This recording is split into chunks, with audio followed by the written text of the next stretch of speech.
Hello everyone, welcome to my video. Today I'm going to be creating a stormy sky effect using acrylic glazing techniques.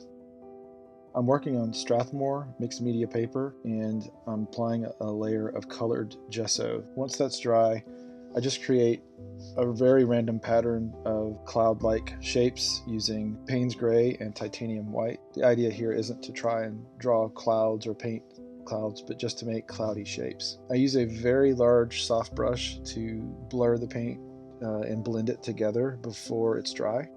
Next, I create a mixture of satin glazing liquid and some very transparent Quinacridone nickel, about a 50% mixture of each component. At this point, I simply layer on the transparent glaze on top of the clouds that I've created,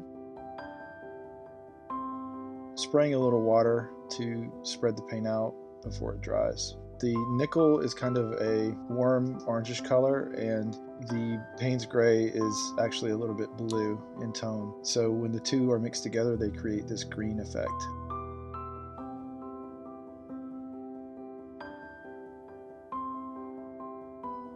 I sometimes use an old towel or rag to wipe away some of the glazing layer and just pick and choose parts to touch up as I see fit.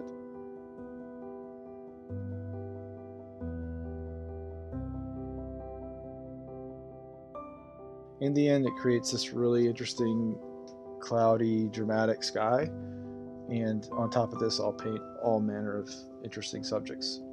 Thanks again. Hope you enjoyed the video.